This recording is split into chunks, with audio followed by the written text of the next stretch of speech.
All right, back to it.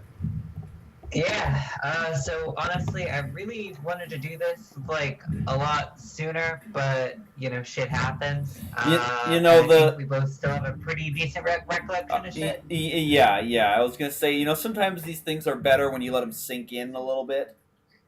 Mm.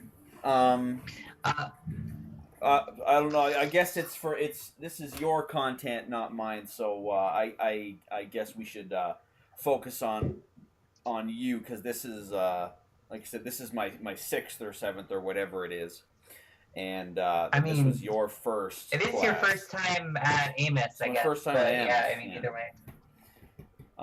But I mean, this for you to take Amos first is interesting because, as far as I know, nobody that I know has taken Amos first. You know what I mean? It's always edge weapons, ECQC, one of those two classes because those are the ones that are more available, right? They're the ones that people do more often. So it's Well, interesting that there you was got to do actually the tactics class first. there was one other guy whose name I can't remember all of a sudden. Bald guy, really fairly tall. Big guy with the beard. And he had more like stubble. Parker. I think it might have been Parker. Just like really, really tall, kind of Was like he? soft spoken. Yes, yeah, that's Parker. I think. Yeah, he was. Like he was in your group on the second day. Yeah, no, he was saying that like actually he had done Amos first. Really? That was his first ShipWorks course, Wow. and then he did ECQC, and he was like, oh, so you're basically doing it the same way that I did it. Yeah. So Yeah. that's cool. Interesting. But yeah, I mean, here's the thing. Like, oddly enough, I was always a lot more interested in ECQC than I was in Amos. Like, something I'd never really mentioned to you prior to taking this class was, I honestly, like, I don't know. Craig is somebody who I, like, going into it, I had a lot of respect for because I've done a lot of, like, reading on his work. He comes Yep. really highly recommended. Yep. But like part of me was kind of thinking just like, well, Amos is covering stuff that I don't know if I'm ever gonna need. I don't know like how practical this necessarily is for just like regular civilian use. So like I definitely went into it with like I wanted to go into it with an open mind, and also I didn't want you to call me a pussy. So I wasn't. Because I would have. I would have. You would have. But I was just like, you know what? Cody wants me to do this. It's both of our fucking birthdays. Yep. This like worst case scenario. You gotta do it. The opportunity. Like worst case scenario, it's just like it's okay. But I actually went, and it was actually like really fucking useful. Primarily just for how it really runs you through your paces. It makes you do this shit under duress, which is something that is. Where else are you gonna do it, right? That's like it's not a fucking thing anywhere else. And the skills were also super fucking useful. But like the thing, like my definite thought after running the first couple of evos was just like, wow, that was worth like the cost of entry and all the fucking logistics of this trip pretty much by itself. Yeah, I never regret spending the money. Never. Yeah.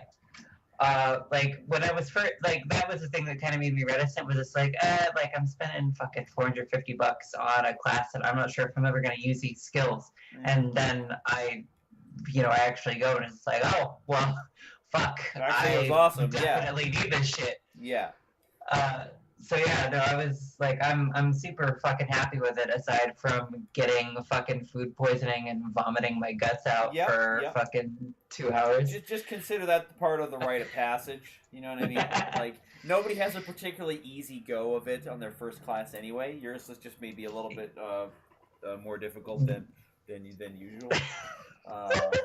It was definitely something. It was something, all right. Yeah. Yeah, but yeah, that shit was like, you weren't kidding. Like, absolutely not. But by the time it was over, I was just like, "Fuck, dude, I am so wiped. Like, just Yeah. physically, mentally, just all over the place." Yeah, because we were, let me see, because you were out of there, what, at like 3:30? Yeah, I Something got like out a that? little bit early. Yeah, yeah, and honestly, we probably didn't wrap up till like, I want to say 6:30, and Mm. so everyone it was sitting in the class, and like nobody said shit. Like it was Blair. He was relatively talkative, but I'm pretty sure Well, he's like that all Blair's the is time. kind of a talker. Yeah, yeah, he Yeah. is.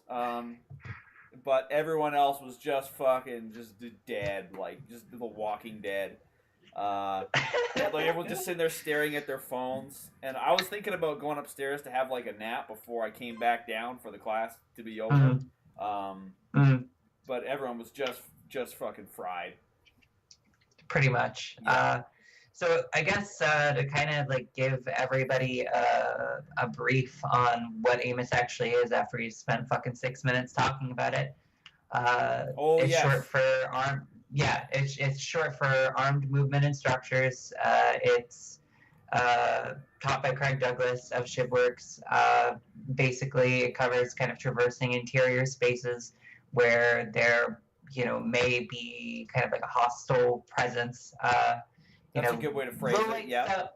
Yeah, low light stuff is a component, but it's not specifically a low light course. Yeah. Guns are a big part of it, but it's not specifically a gun class. It's a pure tactics class, as he would say. Pretty much, yeah. So it was very much like a case of you're just pressure testing your techniques and learning how to kind of balance pacing versus what's the best way to phrase it? Trying to balance taking your time versus acting with good intent. Yeah. Like doing the right thing at the right time is basically what the definition of tactics. Yeah, and the thing that I could definitely tell between the people who didn't have a lot of ShipWorks classes under their belts, like me, and the people who had a lot more experience, was just kind of like the smoothness of what they were doing. Like there was a start-stop to it. There was definitely like a constant change of pace, but there was still kind of like smoothness of the body language. There was very much a certainty in what they were doing. Yeah. Whereas, like me, I was constantly just like fucking looking around everywhere and just like, right. Yeah, like it's tough to know what to do and when you're supposed to do it. Because there's so much going on, and like you look at a guy like Brian, who was there, and that was his fourth one, right?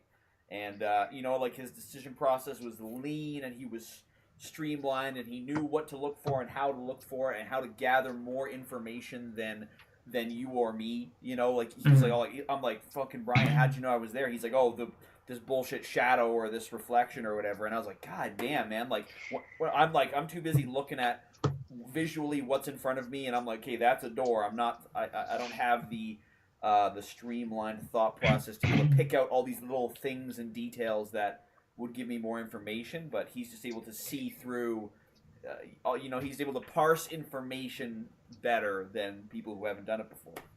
Yeah, I mean, it's stuff that when you're just reading the course summary, it's all like basic common sense, just like, oh, it's mount shit, whatever. Yeah.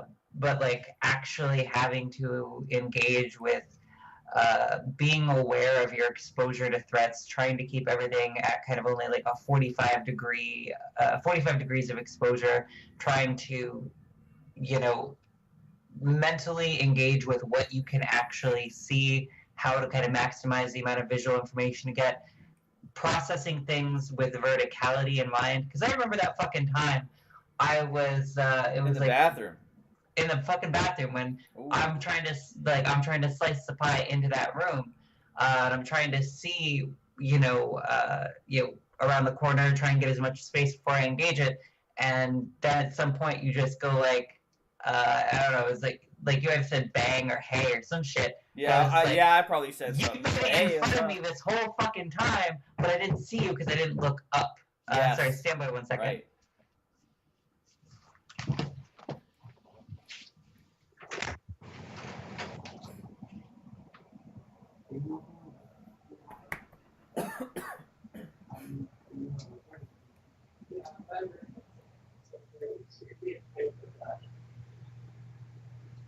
You're recording something. Brian, yeah.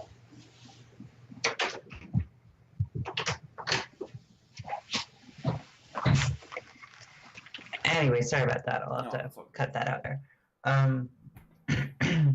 But yeah, talking basically just about yes, like I said, seeing what you need to see and at the right time, and you know, like you miss all those details. Like I mean, that's the typical path of expertise, right? Like I told Craig that when you read about the course, and I'm like, I feel like I could do that. Like I might know, like I thought just like organically I would know what to do, but then when you're actually in the situation, I was like, I have no fucking idea what to do. yeah, that's the thing. It's just like it's one thing to look at something. It's another thing to have the experience of trying to process visual information while under duress. Right. Because there's nothing more stressful than trying to clear, a house or a space when you know that there's a pro with a gun ready to shoot you somewhere in there. Right. Because right. Everything is sweet when you're just like when there's no oppositional force and you're just sitting there imagining like, fuck, I'm a wizard, I could deal with that problem. And then when those incoming rounds are coming, or even just somebody's there, or somebody's not gonna let you do exactly what you want to do, even just your mind state starts to change, and like it's the same with all the other classes, just in a different context. Right. Because I mean, I'm pretty sure anybody that owns a gun, or even anybody that like has watched any kind of like cool action gun movie has at some point, in the middle of the night, gone through and just cleared their house like they were in a fucking action movie. Oh yeah. And that's it's not like it's not a simple task.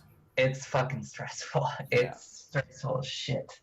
Even when the people that was a funny thing. Even when the people didn't have guns, you were still just like, "Fuck, this is for real now. I have to actually fucking think about this." So I guess to kind of get your perspective, what did you feel like you really What did you feel like you really took from the class? Definitely the. I didn't get anything too cerebral out of it because I was too busy focused on the actual execution rather than it was too. I was too bad at everything to be able to straight up. I was just terrible. It was too hard for me to think past what was immediately going on in my head, right in the moment. Like, okay, what am I looking at and what should I see and where, and am I getting enough distance from this, or am I getting too much, or where are my exposures and stuff. Like the raw information feed that I was getting from looking at something is what is probably how to get information and use it, I guess, is probably the thing that I tried to focus on the most. Because as you said, there's no gun skills in it, right? Like it's kind of assumed, I guess, that you're going in with a basic understanding. So I was like, well, I hope my gun skills are good enough to get through this class, and they were, more or less. I mean, I'm sure there's some situations I could have shot better or whatever, but just getting the visual feed right, and using it to make the decisions, and as Mike said, see what I need to do and then do it.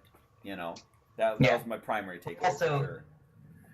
There was a thing that that Craig said to you. What was it? It was control your emotional state. Manage your anxiety. Manage your anxiety. It's like, what the fuck does that mean? Right. I was like, I don't know. I can't do it, Craig. I can't. But he would just walking through the little routes, and he'd be like, manage your anxiety, and I'd be like, what the fuck, Craig? Like I'm getting shot at and stuff. Like people are moving around, and I'm getting all this information, and it's hard for me to know exactly what to do. I mean, he knows that. He knows what it's like to see new people go through the class. So I mean, he gets it. But Well, I think that was the big thing. Like personally, that's the big thing that I took from it. There were like a lot of skills. There were a lot of things that I stress tested. There's a lot of like gear and training points that I realized this actually don't work in reality. important. But really, like the biggest thing for me was running through the scenario and just being like, okay, this sucks. I never want to do it. Yeah. But I have at least some of the experience and some of the skill set against like actual trained people that are learning the same shit that I am. Right. Where, you know, if I'm dealing with the actual scenario against people who are probably going to be less trained than I am, you know, I'm going to be able to maintain my composure a lot better. So my mental process is a lot more streamlined. For sure. So instead of being in the situation where it's just like, fuck. Right. It's better to find out in training than it is to do it in real life and be like, I totally am prepared for this. Oh yeah, and I mean there are definitely those moments in the training where it's just like, wow, that sucked. If that happened in real life, I'd be fucking dead. Right. The safety incident which we discussed. Yes. Yep. Right. Aren't you glad you had that at the class and not like in real life, right? Because maybe that would have been it. That would have been it for little Charlotte. That's pretty much what would have happened. So. If anybody listening to this hasn't heard the story, so during the low light evo, I the low light evo, which is when you're searching through the dark. Were there no shoots when there was no shoots in the low light? There were two no shoots. There were two no shoots and two shooters. So we're going through the dark on our route, which is just these little set of rooms in a line that we had picked, or Craig had picked for us to go through, and we're dealing with people that we're not supposed to shoot, and then we're dealing with people that we are supposed to shoot along that route, and in the dark too. So that's the premise. Yeah. And so in this scenario, I started with gun in hand. I carry a CZ with a manual safety, and so the training gun I got was a CZ. I make entry into this room. I get light on the bad guy because I know where the dead zone where he's likely to be is. I index the target, pull the trigger, nothing fucking happens. I get shot repeatedly directly in the face and chest. Oh. And that's it. I'm done. And like I think like Mike and Brian was the shooter in this instance. Where like there was a moment where they're just like, "Are you actually okay?" Because I was just kind of frozen there for a minute, just right. Because when the gun's not working, you just look like you're standing there. Yeah.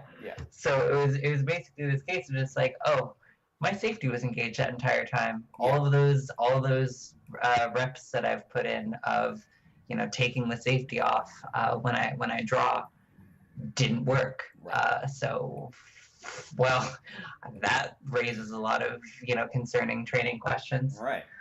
And that's an experience that you're not really gonna get anywhere else. Yes. So yeah, now I'm having to consider radically changing my training regimen, or entirely getting away from manual safeties entirely. Yeah. So that's definitely an experience. Also, I always thought all the lumens was a meme. Give me the lumens. Put the lumens on me. Yeah, but then I got hit with like, how many lumens does your flashlight have? Like 800 plus. Yeah. And I was just like, yeah. That sucks. Yeah, that was shitty. And also just like having something that is going to always have that like really bright light under all circumstances. It's going to have a lot of splash, so you can use it in the way that we're taught, where we're supposed to not be doing the neck index, not be doing the fucking Harry's technique, but like away from the body, kind of like moving it around and getting a picture of the space of like kind of flashing it on and off. All the fucking lumens really works for that. Yeah, yeah, it was huge. Like, because I thought the same thing. I thought like, well, how much difference could it make?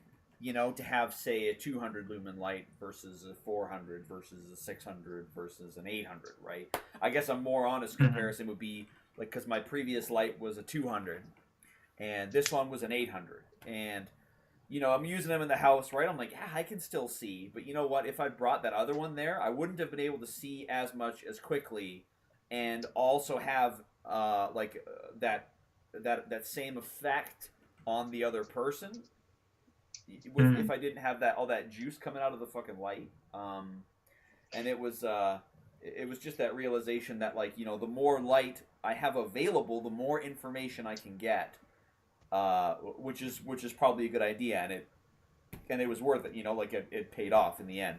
Because I can't remember who said it. It was like Bill Blowers, just one of those guys who was you know arguing that you know some environments you know a 200 lumen light might be enough, but there's some where it won't be, and that's when having that extra light available is good, because I mean if you've got too much light, it's hard. There was never really a point in the class where I thought this is too bright, I can't see. It just didn't happen.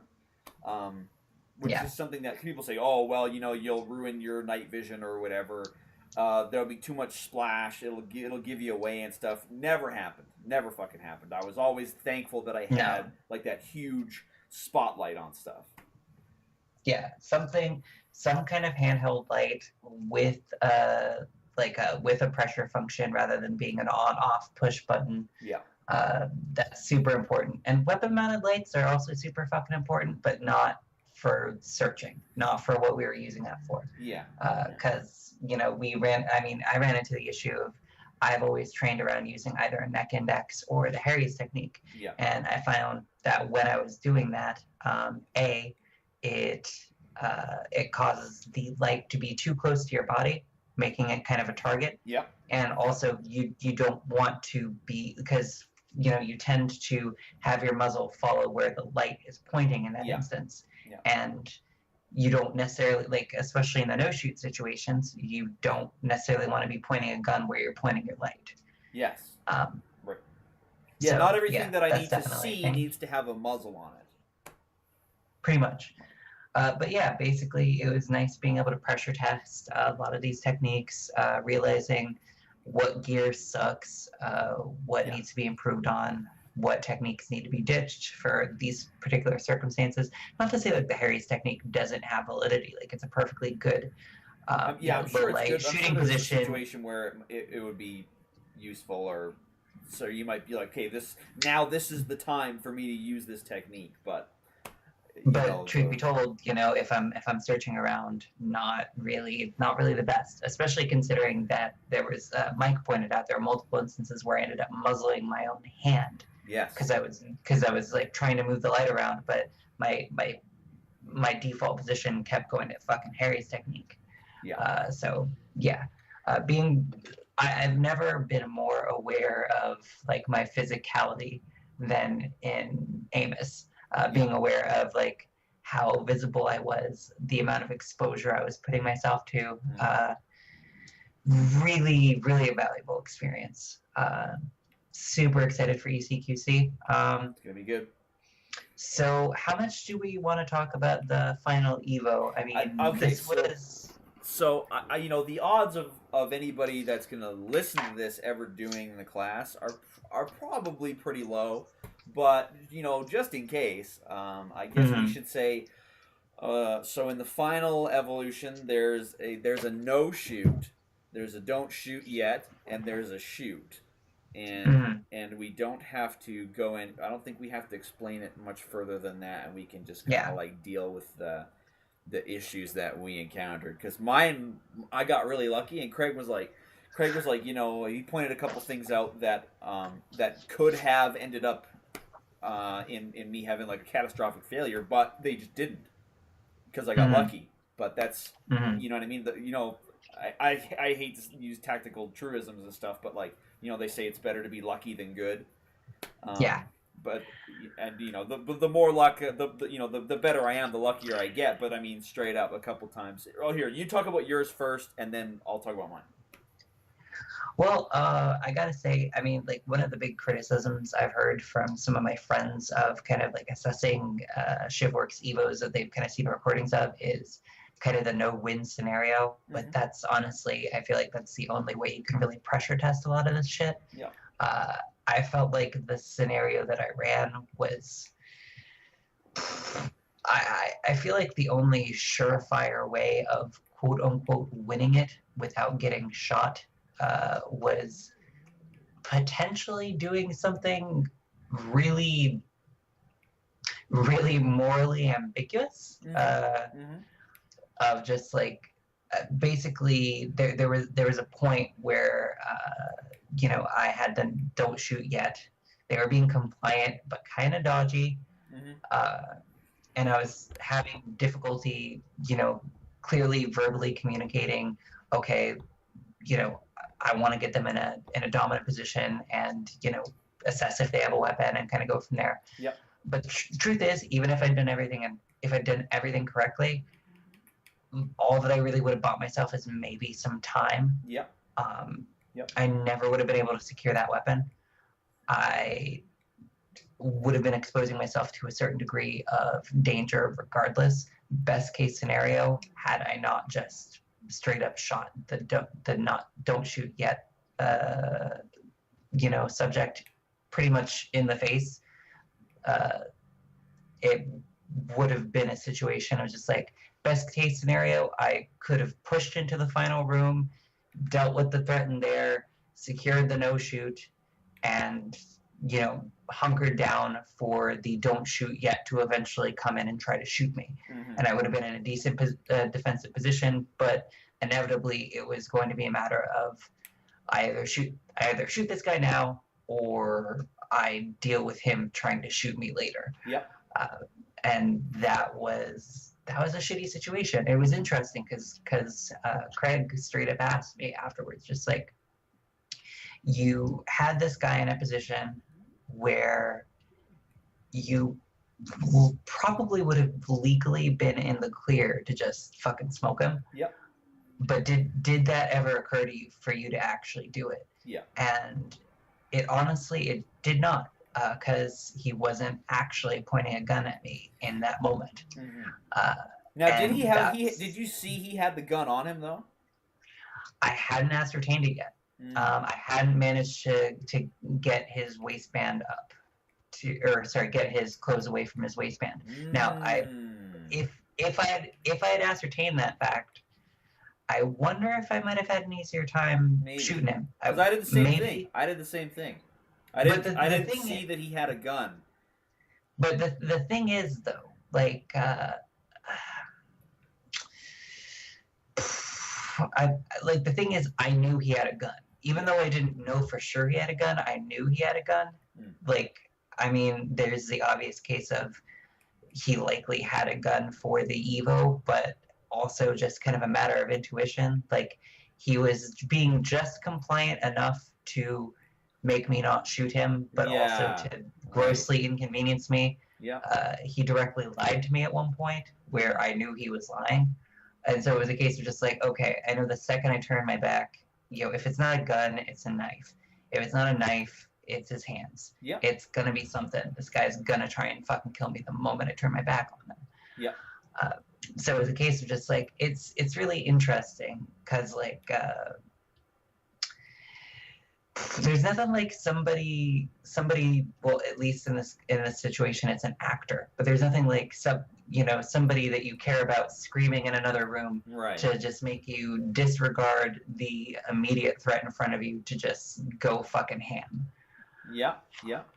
It's it was weird because what happened with me is I encountered the don't shoot yet in the hall, and he was carrying some shit that he'd got that he'd got in one of the rooms, right? So he popped out, and I addressed him, and then I managed to maybe get his hands up, he dropped the what he had in his hands, and he turned around, and Craig made fun of me for this later, but for some reason when I wanted him to move either away from this, because when he put the garbage can down and turned around, I couldn't see his legs, and I could barely see his waist, so it was actually covering him up.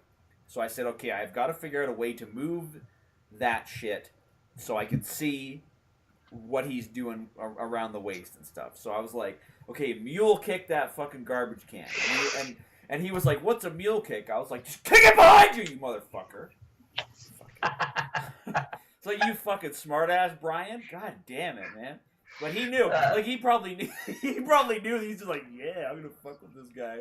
But that sounds like Brian. Like, yeah, I like the guy, but what a jackass. Yeah, but so anyway, but of course, so I screwed up here because he kicked it right towards me, and it hit me actually, and I knew it was gonna hit me, and I was ready for it, and I still kept my sights on him and all that, but there was just that moment of waver when it hit me in the legs that I was like, ooh, geez, like maybe if he'd made a move. I mean, he's behind me and he's got his gun, and his hands are away from his waist, so like I'm gonna win that drag race no matter what, because I'm already like on target here. But you know, like he could have fucking ducked into the next room or something like that. You know what I mean? Like, so what I should have done is I should have given him the command and then moved out of the way a little bit so that he wouldn't be able to get a read on where I physically was, and then because I'm pretty sure he actually aimed it at where my voice was coming from. It might have just hit me by accident, but whatever the case may be. As soon as he did that, I was like, I fucked that up. I fucked that up there. Yeah, that was the interesting thing. Like when I was running the Evo, there were like multiple moments where pretty much immediately after I flubbed something up, I immediately was just like, oh, I shouldn't have done that. Yeah, I should have done something different. Usually, but it's hard at that point, like when you've had enough feel for what's going on, you're like, well, screwed that up. Now I'm gonna die. Well, that was the thing. It was a case of like, I flubbed shit up, but I always knew kind of how to recover. And I guess that's the most important thing, because something I think he repeatedly said was, you're never going to do everything perfectly perfect. Yeah. But fuck, man. The thing is, I think I got a little bit too sidetracked trying to fucking interrogate the guy when I really should have just focused on getting his waistband up and getting at his gun. But like almost right after I encountered Brian and got his hands up and like I said, did the gun to kick that garbage can away so I could actually see him. That was when things started kicking off in the other room, and I was there. Like the don't shoot yet. He basically disappeared from my mind. Like, if I'd seen he had the piece, I definitely would have grabbed it off of him as I went by. But I didn't. I didn't know for sure. So, and I couldn't see it. So I just fucking knocked his ass out of the way and then went down to, and actually I ran past. So this may have saved my life in a sense, but I ran past. I was moving so fucking fast that I ran past the room that had the guys in it, and then I was like, oh shit, they're all in there.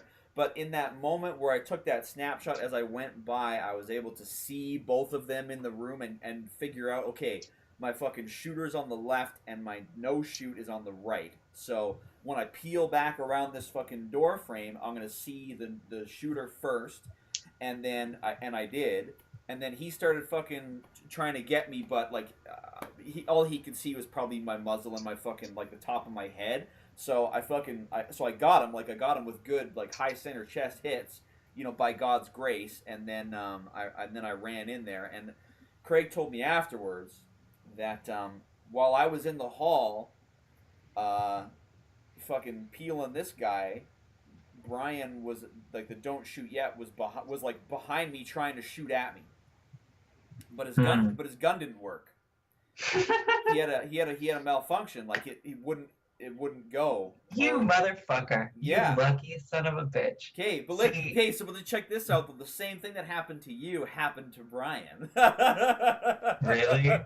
Right? Like not exactly, but whatever the case may be. I don't know what happened to his gun, but it didn't go when he tried to fucking blast me. So, That's so funny. So like I said, I got lucky there. And I mean, all this and that about like, oh well, if it had been working, he would have got me, but it didn't. It didn't work. Right? That's what happened. No, like the thing. So fucking that bladed fucking the elbow shield, technique. horizontal elbow. Oh my god, that was so fucking useful. I dunked Brian into the fucking trash can. Sweet. So like that's Brian's good. not exactly. It hits hard. Did you actually Yeah. Did you actually blast him? Like you didn't get him actually with the elbow. Did you get them with the point of the elbow? I got him that with the shit point of the fucking elbow. hurts. Now the thing is, I didn't know it at the time, but Craig afterwards was just like, "Holy shit!" Yeah, it's good. Like if you're just like running high speed into a person with like this blade in front of you, basically. Now that half second of, so I didn't run past the room. I actually like identified the room before I went in, and I was actually trying to kind of like work the corner. Apparently the shooter inside didn't see me. He only saw a muzzle when I started shooting. But like I remember it as just like, I feel like I was standing right in the middle of the threshold, and that was the longest half second of my life of just like trying to ascertain who I'm actually supposed to shoot. Oh yeah. So I smoked the shooter, but Brian actually started shooting at me from the hallway. Craig said that it probably would have been better if I'd pushed into the room rather than trying to work the corner, but my mind was just like, use the cover. Yeah, that's what I did. Because I shot him from around the fucking door frame, because that's just what happened. And he afterwards he said, maybe you could have gone into the room, but then Jameson was like, well, if you'd come in here, I would have done the same thing I always do, which is just fucking shoot the hell out of you, and we just have like we just trade. So actually, me being out in the hall with that little bit of concealment is probably what saved me from him, but it didn't save me from Brian, which is sort of like you're kind of fucked if you do or you don't. That's the thing. Like it was a choice between frying pan and fire, basically. Right. And I mean, at the end of the day, all the hits I took would have sucked. Yeah. But were probably survivable. Yeah. As long as you survive like the encounter and can call fucking 911, like you'll probably be okay. Yeah, pretty much. I mean, I took out the guy inside. I had a exchange of gunfire with Brian. I don't know if I actually got him, but he stopped shooting at me.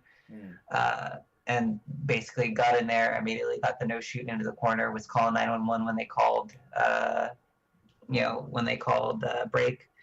So, it was definitely a thing.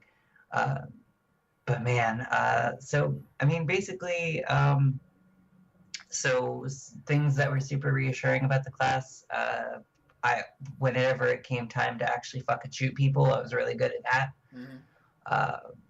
Pretty much won all my gunfights. So, that's all you can ask for, really. Yep. Just basically, the big thing that got me the whole time was nerves and trying to kind of figure out, what speed I wanted to be going at.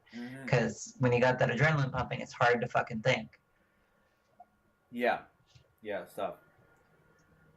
Yeah, it's the task. It's the task load. Like the raw shooting skills, especially at the distances we were at, is easy, right? Like it doesn't take, you know what I mean? Like I don't have to be fucking, like a super wizard, fucking USPSA grandmaster, whatever the fuck, to just surround the gun with body and just fucking pull the trigger. Right. It's everything else that's going on that makes that job difficult.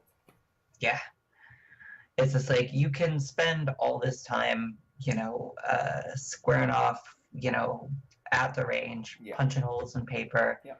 But at the end of the day, it's different when the paper is moving. It's different when the paper is shooting back at you. It's different when there's a little light and you have to discern what the fuck you're actually shooting at and whether you should shoot it.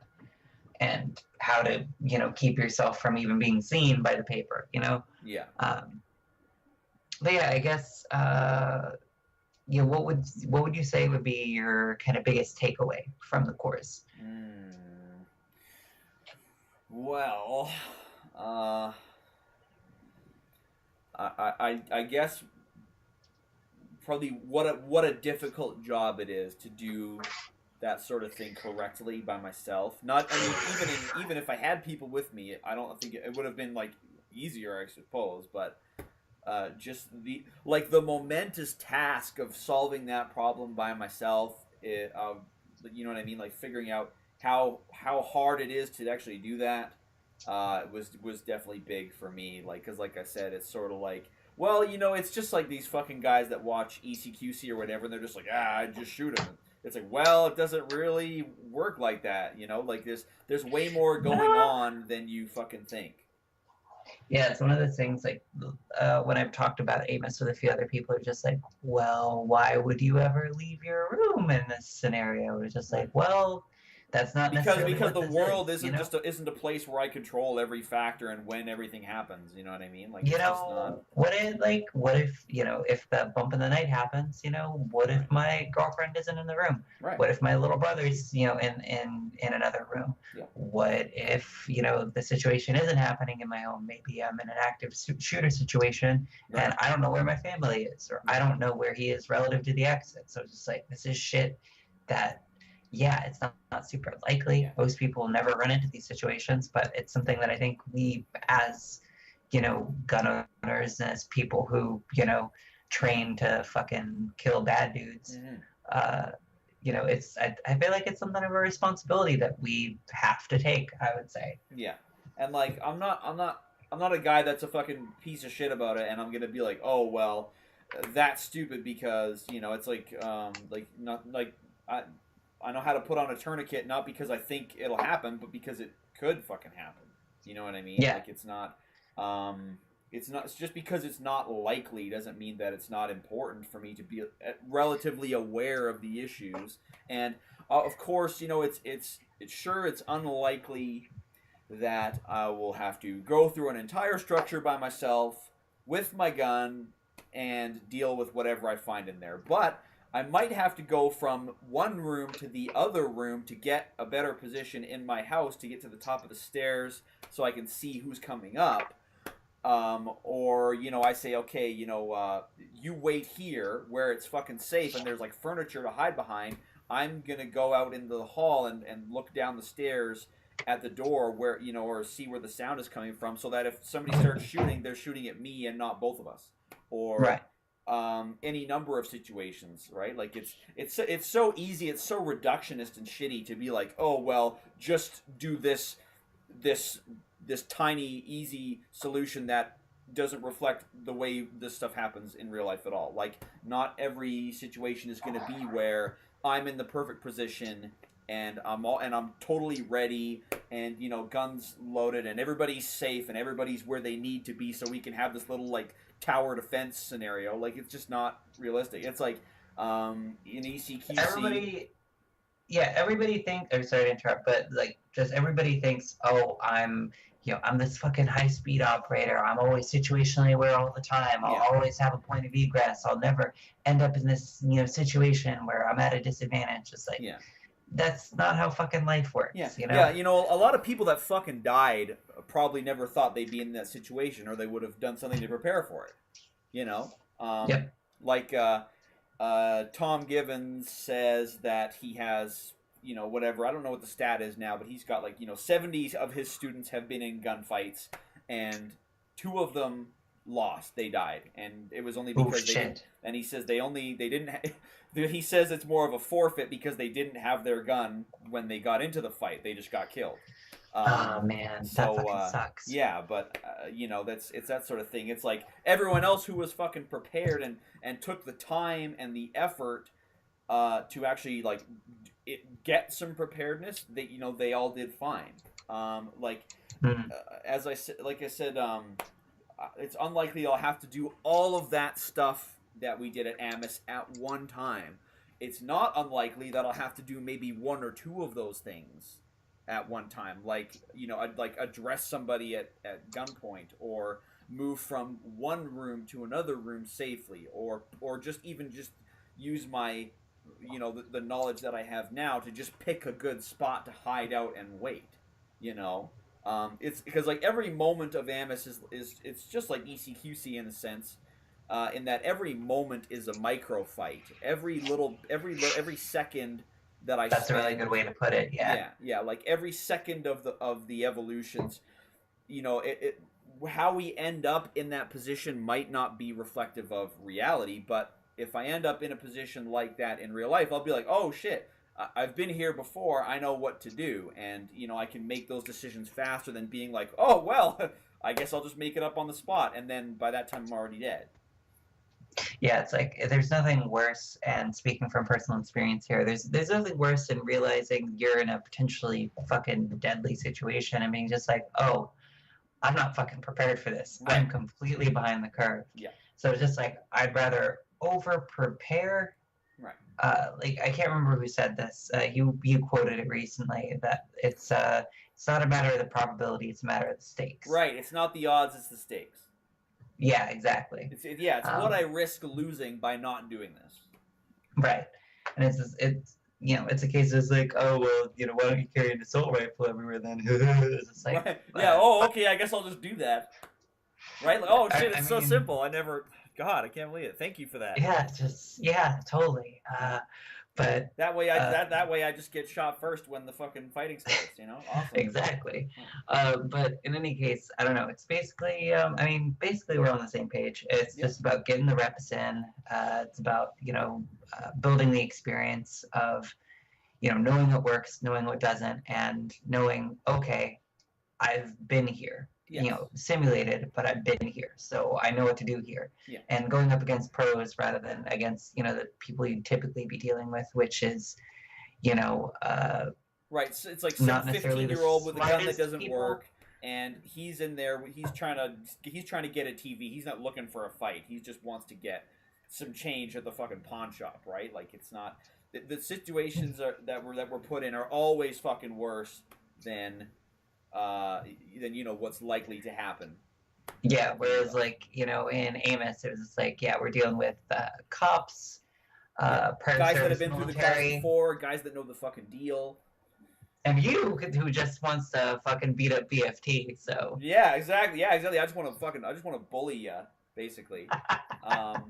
I was like, yeah, I'm gonna fucking shoot up Charlotte. We both got shot up though, like that. I was gonna say earlier when you fucking I don't know if you got me in the face or if you bounced one off the wall into my face, but when I had my light right by my fucking head and you were shooting at the light, I was like, oh shit, that's why they don't want you to have your light by your fucking head, because I was just doing what I'm used to, which is just having the light sitting here right by my fucking chin, and of course what got shot? My fucking chin.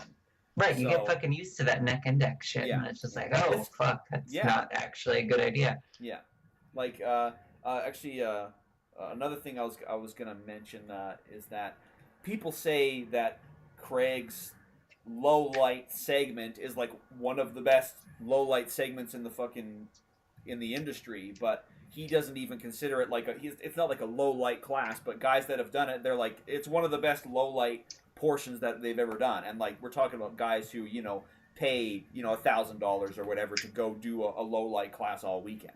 No shit. So, I mean that makes sense. I was just going off the fact that he emphasized that it's not a low light course. Yeah. So, I was surprised because that's how he is though, right? He's like, it's not a big deal, but like it is kind of a big deal.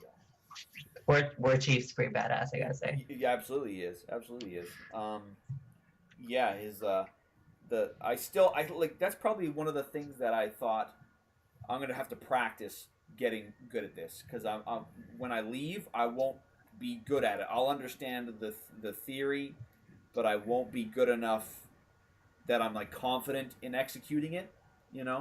So I've actually been practicing. Like I've been practicing with the low light stuff.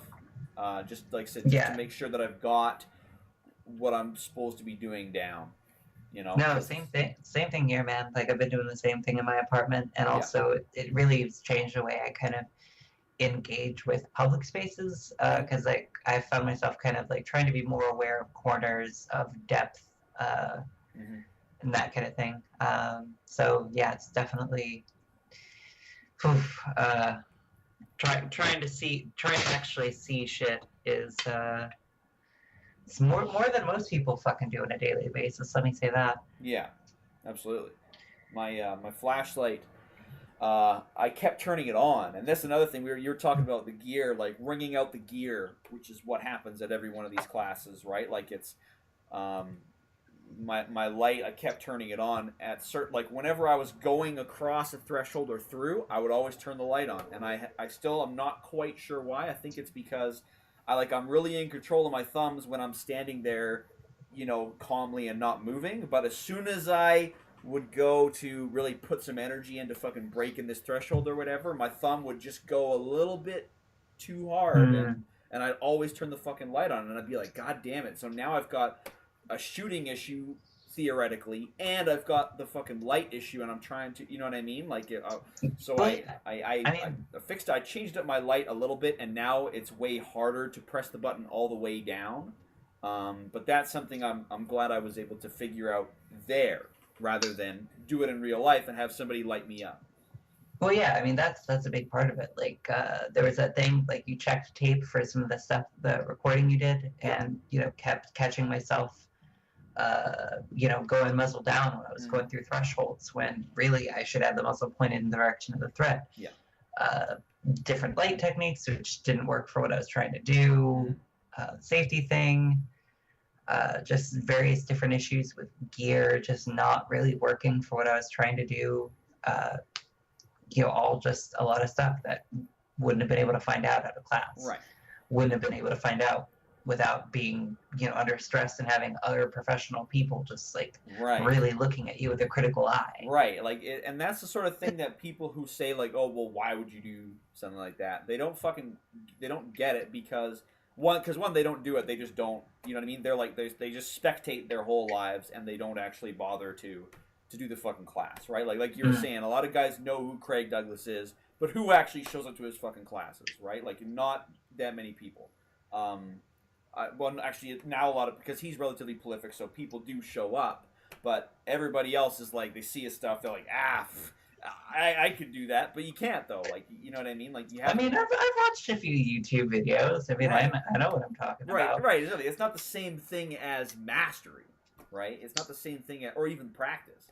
When you don't get those experiences, you lose out on getting those details. You know what I'm saying? Like if you read an article about it, it's not the same fucking thing as going in there and figuring out like, oh shit, actually this doesn't work when I thought it would, or my holster doesn't retain the gun like I wanted it to, or some guys have whatever, $80 holster, and then they get in a fucking fight at ECQC, and then they go to draw, and then the gun's not even there. Like it's the sort of thing that you'd better fucking figure it out before you actually have to do it, instead of just assuming that everything's going to be good. Well, there was SBS went to the course, and he tried to run the course with fucking SBR. Yep. And then he ends up fucking ditching the SBR maybe like a fourth of the way through the class because it's like, oh, this doesn't fucking work for what I'm trying to do. Yeah. He said, actually, I emailed him after we talked with Rummy the other day just to make sure I got his fucking story straight, and he said, it was too hard he said it was overloading, because not only was he having to learn this Amos material, he was also having to learn how to do it with a fucking rifle, which is not, the best way to navigate these small spaces, and so he had to give up on it just because he was just proving Craig and the other guys correct. Those are his words. He said he didn't want to prove Craig correct because, as you know, I mean, you were there. He said that the pistol is the king for this sort of work because you can do things with it that you can't do with other weapon systems. Yeah, and that's the interesting thing. Like, that's something I've always kind of advocated for to an extent, but it's interesting going through the class and realizing just how much the pistol is king and exactly why. There's a bunch of stuff it was a thing that I understood theoretically before, but now I understand it in practice as well. Mm-hmm. So I did. You keep going. I was just like, I had to stick that in there. No, that's totally a good point, because it's like a case of just like, well, I've read Masada You, blah blah blah. Right. Like I understand how yeah, it's a handgun, so you don't need two hands to operate it. Yeah. You don't need to have you don't necessarily need to have the light fixed to the gun, so you're not necessarily muzzling everything that you're pointing a light at. But also just like the ways that you need to conform to cover and concealment. Mhm. That's stuff that I hadn't really considered. Because like being able to bring a pistol into compression, you can't do that with a shotgun. No, You can't do that with a rifle. You like basically at the end of the day, a rifle you still gotta shoulder it. Yeah. You still gotta like you're kind of stuck with the length of the gun. So you're either muzzle down or you're pointing it out. And that's gonna be how it is. With a handgun, you've got a lot more flexibility. Yeah. And now that I've actually had to engage in those spaces, it's like, oh, well, fucking duh, obviously. Yeah, it's funny how people get fixated on the rifle because obviously, 9 times out of fucking 10 situations, the rifle is better. But this is one of those times where it's just not as suited for the task, especially up here where our guns are really long by law. Like I've got my my main dude's fucking SBR is sitting here right beside me with the fucking 8-inch barrel, and I mean that thing is fucking short, but still it weighs like 8 or 10 fucking pounds, and there's still a lot more for somebody to grab. It's a lot harder for me to use with one hand. It just has all these extra. It just has all this extra stuff on it, Like we're talking about a difference of a fucking 8-pound gun versus a 1-pound gun, and I know that I can fight with the pistol in my hand, and I can hit people with it, and I can do this and that, and I can still wrestle, and I can still blah blah blah. But like with this thing, I'm pretty much fucking stuck with it. It's just one of those things where. We've mentioned it a bunch of times now. This is like the third or fourth time, but it's just straight up like it's one of those things that I was able to figure out in the class rather than have to figure it out in real life and then be like, oh shit, like I hope I survive. It's better to figure it out. Pretty much. Yeah, I mean, now I know, maybe I need to switch to a fucking striker fire. Maybe I need to change how I train, just like that kind of shit. Yep. And if I'd found that out in the real world, I wouldn't have found it out. I would have been shocked. I would have been fucking dead. Right, exactly. Yeah, you wouldn't have fucking made it. Yeah. So yeah, I mean, is there anything else that you really want to cover? Any other fucking points? I guess. Let me see. There's probably a couple things, but nothing's coming to mind immediately. Let me see. I mean, that was some pretty good coverage there because what we talked about. I mean, there's not much to say about the classroom segment. It's like 3 hours. That's another thing that I liked though. I liked that we weren't pissing around in the fucking classroom a lot. He was like, okay, here's your theory, here's your diagram, and then everybody gets a piece of that, and then we're pretty much off to the fucking races. Yeah, like I was kind of expecting a little bit more class time, but it was me too. Pretty much the smallest portion of the thing. Yeah, I got like most I got of the like time we were out 4 there lines. doing it. I got like 4 lines of notes, and then I was like, oh, okay, never mind. It's not much to say. Yeah, but yeah, no, I mean that's the thing. With Craig, it seems like you learn a lot by doing, and you don't spend a whole lot of time fucking around. You just get to it, and that's really the only way you can learn this shit, by actually doing it. Yeah, like he really believes in the Socratic method in that way. Like he would rather you just fucking experience it and understand it via the experience rather than him saying, okay, this is why you should do this because of this reason, and then because that's like we were saying, that's what the people who read the articles and think they're the fucking expert, that's their way of learning, right? They're like, oh well, I understand it because this guy said it, but do you really though? Do you really understand it in a practical way that you could explain to somebody who had like some particularly hard questions? It's a huge difference between knowing it from understanding the theory and knowing it from understanding the practice. You know what I mean? There's a huge gap there. Because even if you're correct in explaining the theory of something, that doesn't really mean you've got anything more than a surface understanding. Like you could just you could be right about that one thing, but not understand all the issues related to it, like the gear and for example, right? That's one thing that comes up. If you didn't have any issues with your gear because you didn't, because I mean, when you don't train, you don't have any issues with your gear, or you don't learn any particular details or lessons. You just blah blah blah. I'm ranting here because it's just like my pet peeve when people are like, man, like I know the fucking deal even though I don't do it. Like just go to a fucking class, and even if you are correct, right? Why not actually make sure? You know what I'm saying? Yeah, I mean that's the thing. It's just like I get the impression that Craig is the kind of guy who, if he actually encountered a situation where it's like, there's a different and better way to do this. Yeah. I don't think that he's the type of guy who would get super fucking worked up over it, like with his fucking ego about it.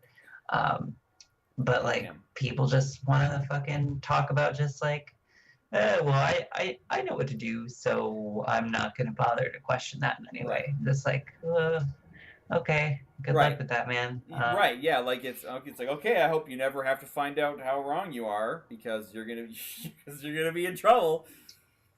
You're gonna have a bad time. Mm-hmm. But yeah, I mean that's pretty much it. Fucking had a really good experience. As much as it sucked, I mean, there was definitely a point.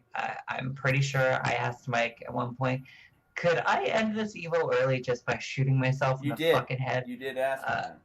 You did. I was there. I remember he was like, because he was explaining what we were going to do, I think, and we were in the dark, and yeah, and you were like, can I just shoot myself?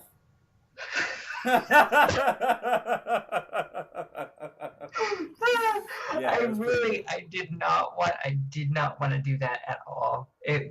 I was so fucking nervous. Especially that first day, because I mean, oh my god, it was long. You're going in. I'm actually kind of glad I got sick the morning of day 2, because at that point I was like, I don't care. Just let me die. Just as long as it means that this ends. Yeah. And so, because I wasn't so worked up about necessarily doing it right or about what anybody fucking thought, I think I might have done a bit better. But who knows? It's possible. I think that's why Kristen did so well, because she didn't seem to care that much. She did really well. She was a fucking like, killer. I was actually genuinely surprised. She was a fucking killer. She was just like, she just stayed super, like, she was like, chill as a cucumber the whole fucking time. That's what I'm talking about. She just had nerves of fucking steel. And it's funny because I thought I overheard her saying to you, like, you guys flew out here to do this? Like, why would you do that? And it's like, you don't understand how hard, like, for her, it was just like a thing she was doing on the weekend. Whereas for me, it was like this big thing that I've been planning for fucking like a year. And it's like, you know what I'm saying? Yeah, like I remember when we were talking about this last October. Yeah, right. Like it's this huge long thing, and I had to fly and blah blah blah. And for her, it was just like another weekend. So she was just like so calm, didn't give a fuck, and that probably in the end helped her a lot because she was able to just be cool and do the right thing instead of having that emotional workup at the same time. Like it was interesting to watch because I was like, man, she is fucking like spooky calm, but maybe she just didn't really. I don't know. It was weird. Like it was really interesting to watch her go through it and just fucking slay. Yeah, I mean, she. A funny story. So I don't know if. Well, no, you were actually. Yeah, you were in the fucking room for this when when she shot me in the hand, and so lots of hand injuries, lots of arm injuries, which is funny because that's what they say is the most likely, but like. I got shot in the arms like fucking a ton of times. Dude, I've still got fucking welts like all fucking over my left arm. You think that fucking hurts? But yeah. Just wait till you get hit with the fucking Sims. Oh fuck! I'm not excited for that. Also, because you're gonna beat the shit out of me. Oh, But God, it's gonna be good. It's gonna be good. Yeah, it's gonna be good. fuck you. See, yeah, see here you But, can't hide with ECQC. You can't hide behind fucking cover and like there's no ambushes and stuff. It's just fucking hands on, just beat down, fucking guns in your face. Oh yeah, it's gonna be. God. It's gonna be good. It's gonna be good. It's gonna suck. Yeah. But so, sorry, what were you gonna say before that? No, it was that part where I got shot in my Shot in the hand. hand, yeah. And you were actually in the room. You were the no shoot in that situation. Okay. And so I went down, and she comes in and she's trying to fucking deal with you. And while she has her eyes off me, I start trying to go Yes, for my gun. yes, with my I remember that. I remember that. Craig got a laugh out of that. Yeah, that was But she tricky. still got me. That's That the was good. thing. It was just like she saw that I was moving out of the corner of her eye, and she fucking Yeah. smoked me. Yeah, she was just like straight up natural. Just a Yeah, natural. like I don't know. I mean, apparently she's done a lot of shiv work stuff in the past. Yeah, so yeah, at least once. yeah, that just once. Well, I don't know. I only heard her say that she'd done ECQC before. I don't know if she done it like maybe she's done it like 10 times. I don't know, but she seemed Yeah, to be the like whole in time with. she She was was- definitely in with that training group. So she's obviously got some fucking classes under her belt. You know. Yeah, I didn't know what to make of her. Like at first, I was just like, is she just like fucking here with her boyfriend or something? Like she seems really disinterested in this whole thing. Yeah. And then yeah. just like, oh no, she's like that's just the way she is, man. So yeah, straight up. She's just a fucking Yeah, killer. there was a lot more. There was like what, maybe 4 or 5 females, including myself. Yeah, That was couldn't believe. I mean, that was a little bit of a there. surprise. We all ended up getting basically put into the first group, with the exception of one person. So that was funny. Yeah, I couldn't believe that how was many- completely by how many accident. girls there were. I was really surprised. But you So know what? yeah, It is a basically- shooting class. It's like not a shooting class, but it's a gun-oriented class, right? Which does tend to have more of the girls, whereas a lot of them look at the fucking hands-on like physical stuff. They're like, I don't want to do that, which I understand. I'm not excited about it. Like I am, but I'm not.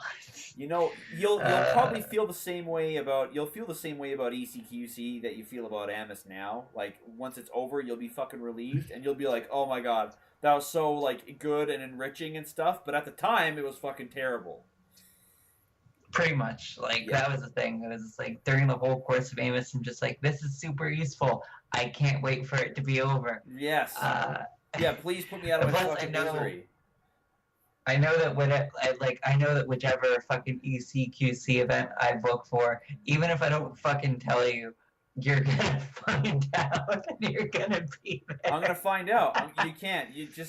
I'm in too deep. I'm in too deep with these guys. You know what I mean? They'll be like, Craig's just gonna be like, oh, your friend Charlotte is yeah, she booked for the one over in fucking Ann Arbor. I'll be like, were you oh, want to go really? for that? Yeah. Yeah. Yeah. So it's like I said, I'm just in too deep with these guys, yeah. It's just you got to do it. You got to do ECQC. It's good. It's fucking. There's really nothing like it in like the entire gun community. Pretty much everybody agrees. Everybody who's about it pretty much agrees that Craig is the guy to do that kind of stuff with. Like there's a lot of other dudes who are trying to reinvent the wheel or kind of get a piece of the action, and none of them are taken as seriously as Craig is with that stuff. Right. And like I said, I did my first class of that type in whatever it was, 2007, 2008. So I've also been able to see the coursework change and evolve and improve over time. And like every time I go, I get a little bit more. There's just like some technical refinement that I get out of it. And I'm like, oh, okay, this is different than last year, or he's added this, and every time it gets a little bit better. So yeah, I mean, it's fuck it, whenever it is, I'll show up. Yeah, I mean that's the thing. The thing about Amos is like as useful as it was also a case of realizing that whenever it came time to actually, fucking exchange fucking gunfire, Mhm. it was a case of it's like, okay, if I know that there's a threat and I've got gun in hand, I'm usually gonna win that fight. Yeah. I might get injured, but I'm usually gonna win that fight. Yeah. I know from personal experience with the kind of stuff that ECQC is dealing with, that's stuff that I actually really fucking need. Because that's like, having to draw from concealment when you've already pretty much got somebody right in your fucking face. Yep. Having to go fucking hands on. Yep. My up close hands on, like empty handed, or trying to draw from concealment when somebody's already fucking on top of you. That's the stuff that I'm really deficient in. So that's even more fucking intimidating. That's the stuff that pretty much everybody is deficient in. Wow. Yeah, but it's also the stuff that you most fucking desperately need for most people's actual, lived, not getting fucking killed experience. Yeah, it's the worst case scenario, right? Like it's the worst place to be in, which is why you have to have that baseline there, and even if that situation never fucking happens. Like when you watch the 2-on-1s and it's like one guy getting fucking bludgeoned by two other dudes who are like taking his gun away from him and killing him with it and stuff. If anything, the lesson you're taking away is, okay, I have to do everything in fucking my power to never end up here, right? Because that's not an easy situation. It's not an easy position to get out of. It's sort of like that. It's sort of like in jiu-jitsu, like we say, the best way to escape a submission is to just never get in it. Right. Like if you can stop that process further ahead, like when this guy approaches you on the fucking street, which is the first part of ECQC, the managing unknown context component. The first part is actually the most important because that gives you a framework to deal with people that could have that criminal intent. Right, and that's actually the most important part. Right, and everything else afterwards is like emergency stuff if something happens and you screw up those early stages. Yeah, that was the thing that I think I said this a few days ago. It's just like with Amos, with ECQC, there's nothing quite like having actually run through some of these scenarios for you to realize this really sucks. I never want to do this, so I need to really be cognizant of my situation to make sure that this never fucking happens. Because just like running through those low light evos where you're just like, wow, this sucks. Yeah. Never do this. Yeah. This is awful. Yeah. And they keep saying throughout the whole class, there's no right way. There's no good, safe way to do this. There are just better, safer ways. Yeah.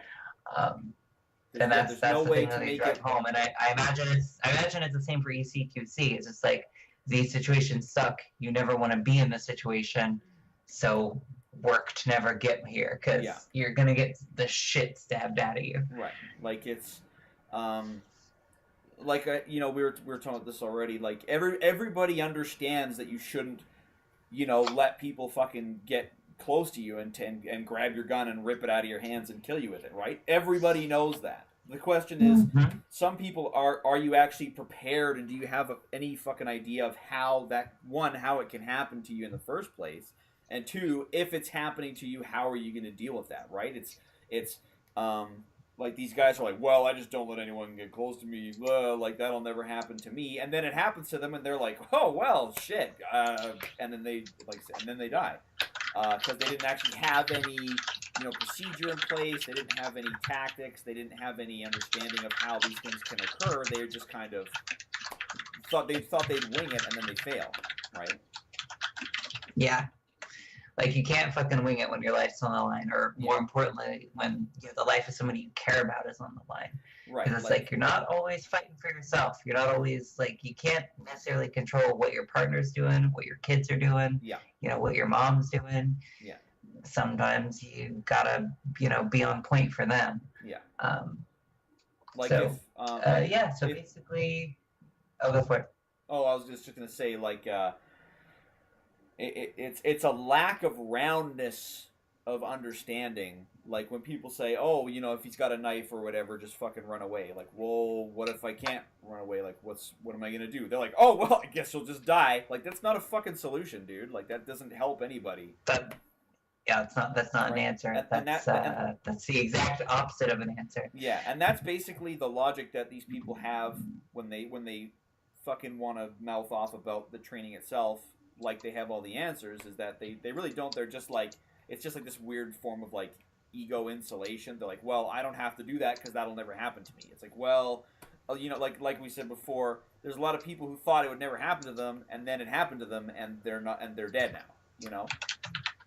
Yeah, they end up in the fucking dirt. Yeah. So. So I don't know. To just kind of wrap up, fucking, Amos definitely established how much clearing rooms by yourself sucks. Yeah. How much you don't want to do it. Yep. But still got those reps in, got that experience where if you have to do it, which you might, feel a lot more confident about it. Definitely might need to look into a striker-fired handgun. Definitely need to look into a light with more lumens. Mm-hmm. And definitely have to go to ECQC. So Yes. that's kind of my wrap up of the subject. How about you? Yeah. Fuck yeah. That's Alright, cool. that's pretty much it as far as I can tell. Like like I said, for me, it's just the decision made. It's learning to have a streamlined decision process and not be overwhelmed by all the stimuli, knowing how to parse that information out, and understanding all the risks involved and all the places I can be. Like I was saying, when me and Craig were fucking leaving, when we were leaving the fucking joint, heading out to his car, I was like, man, I can't stop seeing this place in just like places I can be killed from now. And he was like, that's exactly. He was like, that's it. That's the Amos lesson right there. It's just how many ways you can die, and that's pretty much. That's fucking pretty much it. It changes the way you view, a lot of different spaces, and I mean that's definitely not a bad thing. I'm really happy for it. But yeah, cool. Thanks for fucking peer pressuring me and doing it. Out there. Yeah, thanks for riding my ass to make sure I didn't quit even when I was operating on an hour and a half of sleep. Yeah, it's all good. And try not to permanently maim or disfigure me at ECQC. Hey, I done this before. I never hurt anybody real bad. So I actually when we did Edged Weapons a while ago, I was going with this guy Colin, and I fucking kneed him right in the belly, and he said he felt it for like a month and a half. Like he was, I was like, "Oh shit, man!" Sometimes I get a little excited, but nothing like that. I mean, it's training. It's safe, right? It's fun. It's good. It's good. You'll be fine. You'll make it. You already made it through a tough weekend, so you know you can do it, right? Yeah, I mean, it can't be fucking worse than Amos. Let's put it that way. Exactly. That's exactly right. So yeah. Well, I mean, if I don't get food poisoning again, it's automatically better. Now, if you get it again, I'm gonna be like, "What are you doing? Are you doing this to yourself as an excuse? Because if you are, I'll find out." Well, I mean, it didn't work, obviously, so that's I still had point, to do actually. it. That's a good point. But because you don't want to be the guy that fucking flakes out after, or the girl that flakes out after the fucking first day. Because there are those guys, right? There's those guys who quit. They quit after lunch, or they quit after like the first day. They're like, oh. Yeah, it was good. And then the second day, we're like, oh, where's Dan or where's Steve or whatever? And he's just then they're like, oh, he flaked out, basically, right? I don't think anybody ditched for day 2 of Amos. I think a couple people had to leave early, but it was all like people having to catch flights and shit. Hell no. Yeah, it's like I said, Amos is just mentally taxing. The physical part of ECQC is the part that makes people quit. And plus, I mean, my knees were fucked for a few days afterwards. Not gonna lie. My hands were achy for a while just from fucking squeezing on those guns. that was about it for me. And like my back was a little sore from sitting on the plane, but other than that, I was okay. I was more just like mentally exhausted, you know, like just feeling fried and like, oh my god, like this, from all the thinking, you know.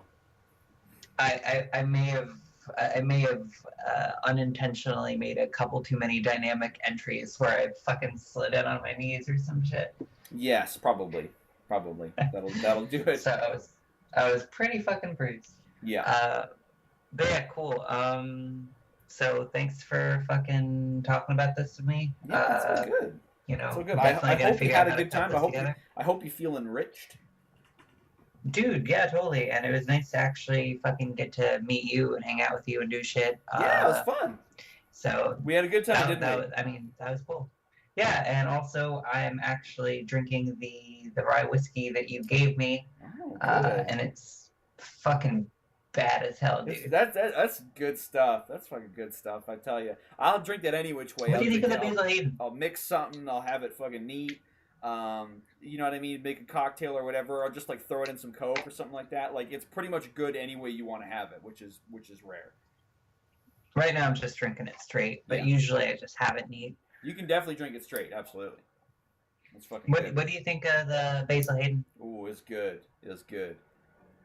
Oh, it was good, so you finished it. Oh yeah. Oh no, I didn't drink it all.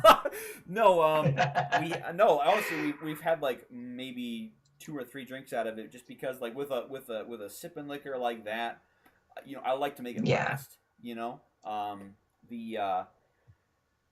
remember when we first had it, I was with my main dude actually. I was like, hey, fucking, let's check this shit out.